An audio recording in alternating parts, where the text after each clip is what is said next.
We finally have some answers. The last Five Nights at Freddy's 2 trailer just dropped ahead of the movie's release in December, and let me tell you, this one actually gives us some closure on questions the fan base has had for years. Hello Internet, welcome to Film Theory, the show that's creeping through an abandoned pizzeria in the dead of night. I really hope I don't get jump scared by the subscribe button. Ah, jeez, come on, man. I punched you right in the face. So at this point, you know what Five Nights at Freddy's is. We're almost in the double digits of videos about it here on Film Theory, let alone the dozens and dozens over at our sister location Game Theory. The first movie was a huge hit, and the sequel, coming this December, looks like it's continuing the trend and adapting some of the best parts of the Five Nights franchise while also bringing in a lot of new ideas for the series. Honestly, I'm kind of excited about that. Like, if you're gonna be making an adaptation of something in a different medium, use the unique ways of storytelling in that medium to add ideas while keeping to the spirit of that original IP. Anyway, because the new movie is coming out really soon, December 5th, one final trailer released 1 month ahead of that, in the middle of a Wednesday while I was working on something else. The script for the 10th anniversary video on Film Theory, actually. Man, FNAF is making me delay that until January, just... How on brand for Theorist is that? Apparently, this trailer was leaked, in that an unlisted copy was uploaded and sleuthy fans found it before they were supposed to. I have to wonder if that forced their hand or if they always meant for this to come out on the 5th, but who knows at this point. So of course, I had to drop what I was doing to try to break down this trailer, since we've done it for every other one in this franchise. It's kind of like an ongoing series for us here on Film Theory. Anyway, loyal theorists, this trailer was interesting. Why? Well, I was shocked with just how much they showed here. Like, if you dig into what they show and the meaning of what's on screen, they answered a lot of questions that have lingered in the fan base for years at this point. It makes me really excited for what this film is gonna do when it's fully released. But for now, let's break down this trailer to see what secrets are hiding in its animatronic endoskeleton, shall we? Grab your flashlights, friends, as we're going into this haunted pizzeria. So we start with the shot of Vanessa waking up and Mike asking her about her dreams on their little date night from previous trailers. So you wanna tell me about your bad dreams? We then hop to a sequence where we see a young Vanessa running through her house as she's haunted by a vision of her father, William Afton. I speculated earlier that shots like this with Afton in this house were either a dream or a ghost, so I guess that's confirming that we are in a dream. We then see Vanessa hiding in this dream in a closet or under a bed or something, and a little bit later we see Afton grab a knife in this dream similar to the one that he uses as Spring Bonnie. If they are legitimately trying to give us an origin story for this knife or why he uses a knife, I'm gonna lose it in theaters. In the present, Vanessa opens a closet in her apartment or house or whatever and pulls out a box clearly full of stuff from her childhood. And guys, we finally know what's in the box. Real talk though, this box looking similar to the mysterious one from the games had to be intentional or at least a fun nod. I see you, Scott. I see you. Anyway, the next shot is Vanessa putting out a bunch of toys almost as if she's displaying them. There's some marbles, a small book, what looks like a little mirror, and Garrett's plane. Yeah, you know, Mike's little brother murdered by Afton, the toy plane that he had in the first movie that we know was given to Vanessa. I have to wonder, are these all things from her childhood or maybe something darker? Like, were these items taken from Afton's victims and given to Vanessa like the plane was? That would be incredibly creepy and just totally in line with this franchise, man. And I also have to ask, why is she displaying them here? Like it could be that she's trying to get through things emotionally or confront those bad memories, but maybe she's trying to summon a spirit, like the spirits of these kids, or maybe of her father. I don't know if that makes a lot of sense or if it would work with this story, but it did come to me and I wanted to share that idea. Over all of this, we hear Mike say, "We're never gonna be able to move forward until you deal with some of the mess you left in your head." This is interesting because it sounds a lot like what Vanessa was dealing with in Help Wanted and that whole era, where Glitch Trap was a sort of AI infecting her brain and all of that jazz. But instead of using the weird new era stuff with AI and making it all confusing, we're just using a lot of the paranormal reasoning from the earlier, simpler, and frankly more popular parts of the franchise as a jumping off point. Again, this is just another example of taking stuff that worked from every era of the Freddy's IP and smushing it into these movies. Next up, we cut to a scene of Mike talking to a man, looking over various pictures and newspaper clippings regarding Afton, a little girl, the pizzeria, and the murders. And let me tell you, when I I saw this scene, I got super excited because clearly this guy is supposed to be Henry Emily, Afton's business partner from the game franchise and father of Charlie Emily, the girl that possesses the puppet in the games who we believe will do the same here in the movies. There are plenty of reasons that this guy is Henry. Like, first off, he has a picture of a girl we've identified as Charlie in his notes, and it looks like the sort of school photo or professional portrait that you'd only really expect a parent to have of their child. And it's accompanied with a little note that reads, "Daddy, I am really sorry you missed my birthday, but I really love my present." Again, that's the sort of thing a parent would have from their kid and keep in a scrapbook like this. But the meta reason I am positive that this guy is Henry Emily, well, it's because he's being played by the actor Skeet Ulrich. If you don't know, Ulrich is an actor with a lot of history in weird, supernatural, or adjacent film and television. He had a main role in Riverdale for years, he was a jerky jock in The Craft, and most importantly for us, he was also the boyfriend character Billy in Scream. That's significant for a couple of reasons, mostly that Billy turned out to be the Ghostface killer in Scream, and that he wasn't working alone. Billy committed those crimes with his best friend Stu, played by none other than Matthew Lillard. They were friends and partners in crime in that movie, and given how much of a face Lillard has become for Afton in the FNAF series, I absolutely see the studio and filmmakers getting Ulrich for the part of Henry Emily, Afton's business partner, as a nod to Scream and a bit of stunt casting that horror fans would love. And to be clear, this is not me saying that Henry in the film is like a co-conspirator in all of Afton's murders or anything like that, only that they were partners in making the animatronics. Now, talking about this actual moment in the trailer, there are lots of small details I wanted to mention and break down because they're eyebrow-raising at the very least. First of all, the shirt Charlie is wearing in this photo has black and white stripes, once again driving home the puppet aesthetic. And secondly, her note talks about a present, which again is a nod to the puppet. The puppet animatronic comes out of a present, and the night she went missing in the games, it was because she was locked out of a birthday party. Like, really, they're just hitting the nail on the head over and over again that Charlie is going to be the puppet, and it's very on brand. Next, the note also says, "I miss our park,"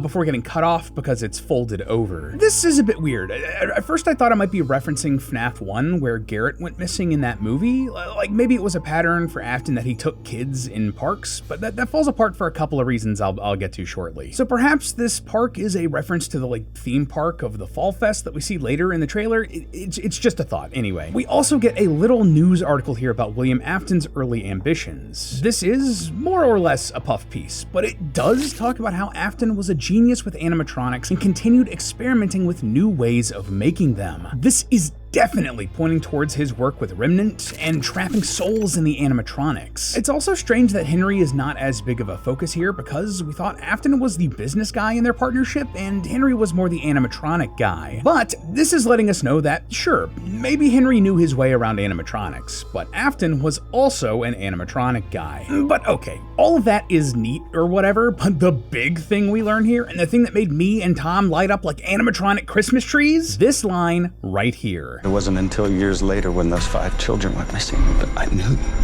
she was murdered. So this might just seem like a normal trailer line, but this is actually huge. Why? Well, it confirms that Charlie died first before the other murdered kids. This was something we were pretty sure about for a while thanks to the books. Like Charlie died in 1983, and thanks to the Silver Eyes trilogy and Into the Pit, we knew that the other kids died in 1985. But then Help Wanted 2 came out and threw all of that into question. In that game, there are a set of gravestones you need to interact with for one of the endings, and if you light the graves in a certain order, you get a collectible. And to do that, the puppet's grave was the one you lit last, implying that she died last, and throwing everything we knew into question. So this right here is absolutely an example of Scott using these movies to set the record straight, and man, I'm so here for it. After all of us here at Theorist and in the FNAF theorizing community struggled for so long to get straight answers, it's so satisfying to finally have some. Next, we then cut to Charlie, tears running down her face, screaming as she holds a boy in her arms. We're definitely in the pizzeria back when it was at its peak here, given that we see a birthday party sort of situation going on. This whole sequence seems to be a continuation of another shot from an earlier trailer where we see this same boy in the pizzeria as Afton in the Spring Bonnie outfit peeks through a door to look at him. So a couple of thoughts here, like, did Charlie just witness this kid almost get murdered and that's why she's crying? Or maybe see giant swing here, but are they both already dead? Yeah, probably not. Everyone is looking at her when she screams, but it would be a cool Sixth Sense type of reveal if when she puts the kid down, we see like a stab wound or something. But more importantly than that, I'm pretty sure that this is right before Charlie is killed. Earlier in the trailer, Henry says this. Everyone called it an accident. Everyone called it an accident. And here we see Charlie standing on a little platform. If I were to guess, this is where the puppet would come out during performances. Oh, and also, again, they're emphasizing the stripes on her sleeves here. Love how consistent that is. So putting the pieces together here, this platform is likely a trap door, and she's about to fall through and into the machinery of the puppet animatronic. Something everyone would think was an accident. Notice how the other kid is suspiciously not on this platform when it focuses on Charlie's feet. It's about to open up and have Charlie fall to her death. Oh, and bonus points, that would make things way less confusing than it was in the game, since that had the puppet like find Charlie outside. It was very strange, and it follows the film's running mission statement of taking the recognizable parts of FNAF and simplifying them for the mainstream. We then get a lot of shots that just feel like classic horror movie fare that don't really add anything to our breakdown of the movie. We see a kid at Abby's school asking if she's ever gonna go back to Freddy Fazbear's, and then cut to her going back there. The animatronics wake up, and we see Mike and Vanessa in the pizzeria reacting to Balloon Boy's laugh coming from somewhere in its depths. Oh, and we also hear someone say, "Where are you gonna run to?" That's a line repeated from an earlier trailer. Back then I wasn't 100% sure who was saying this, but now it definitely sounds like it's from Afton. Oh, and also I have to point out, we can clearly see the carousel here in this shot with the 4 animals that you would expect: Freddy, Bonnie, Foxy, and Chica. None of the extra animals mentioned on the potentially real script pages that Scott released during the 10th anniversary event. And man, at this point, it feels like Scott is just toying with me. Why are you doing this to me, man? Is checking the carousel for animals gonna be my version of counting animatronic toes? We then see the toy animatronics out and about like they've been really hammering home in the marketing for this movie. They even have a line saying, Half of this town will be dead by morning. letting us know just how much the stakes have been raised here. We see Freddy at the Fall Fest Fair thing, Matthew Patrick raising a knife sharpener from a knife block about to stab a woman, Megan Fox chasing the guy from Jurassic Park inside of a school supply room, and Balloon Boy creeping on a Freddy security guard who should be played by Markiplier. Come on, Mark, I know you're busy. Congrats on the wedding, by the way, but the fans really want to see you in these movies. And the last thing of note here, but we see the withered animatronics wake up and various jump scare shots of them, including Mangle attacking a car with Vanessa inside. In a previous trailer, we see them attacking the van with the paranormal investigators, so it looks like attacking vehicles will be their MO here in this movie. Or at the very least, he does it twice. Huh, weird. I just found 2 nickels. Something else I wanted to point out though is that none of the withered animatronics we see here in the movie have red eyes, though basically all of the toy animatronics have them at one point or another. To me, this pretty much confirms that the toy animatronics have a sort of child protection software that we mentioned in previous theories, and the withered animatronics don't. Those red eyes represent the software coming online and having them kill random people. This does make me wonder though, if the toys are just robots that seem to be corrupted, perhaps the withered are connected with the spirits from the first movie, or new spirits entirely?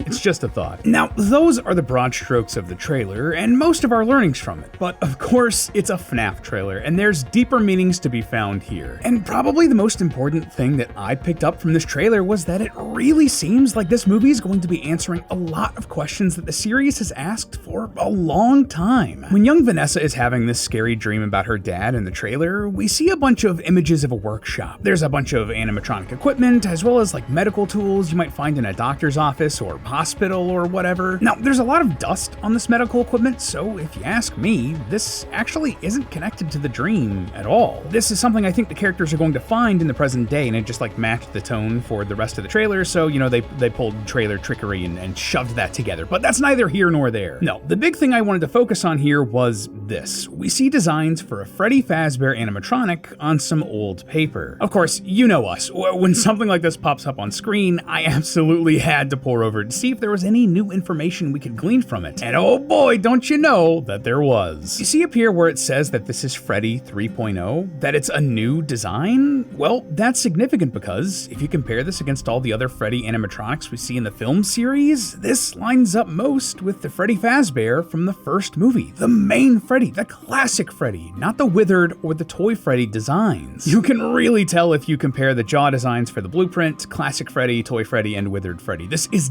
definitely referring to the original Freddy from the first movie. And that's significant because, well, for a long time we weren't sure if the withered animatronics and the classic animatronics were the same animatronics or not. And that created a lot of confusion and ambiguity in the timeline and the story. But this right here is saying very clearly on paper that they are different. Most likely that the toy and withered animatronics came first and that the classic animatronics came later. And that's just from this one shot from one of these teasers. Who knows what answers the full movie's gonna give us? This might seem like I'm making a mountain out of a molehill. Like, this isn't really that big a deal, right? But this is really emblematic of not only this movie series as a whole, but honestly, where the entire FNAF franchise is right now. Here, check this. Looking at the writing credits of a lot of the major FNAF projects over the last few years, you'll notice a little bit of a trend. For Security Breach, Scott wasn't really credited as a writer, and that's probably why the story was a bit frustrating both for us and for Scott. After that, neither the DLC for Ruin or Help Wanted 2 had credited writers, but the first movie had Scott, Seth Cuddyback, and Emma Tammy, the director of the movie, all as writers. And in more recent projects, well, Scott was the main writer along with Steel Wool co-founder Jason Topolsky on Secret of the Mimic. And Scott is the only writer on this new FNAF 2 movie. And what that tells me is that Scott is trying to take the story of FNAF back. He's trying to claw back control over this franchise and this narrative to make it the way he wants it to be. To go back and tell these stories in a way that's more crystal clear and planned out, because he was kind of flying by the seat of his pants when this series originally came out. And with these movies, he's taking that opportunity to make it crystal clear, all while giving us more than a little bit of fan service along the way. Like, for real, did you see Toy Chica? What are we doing here, man? But hey, that's just a theory. A film theory. And cut. Up next on Film Theory. The new trailer for Five Nights at Freddy's 2 proved one of our old theories wrong.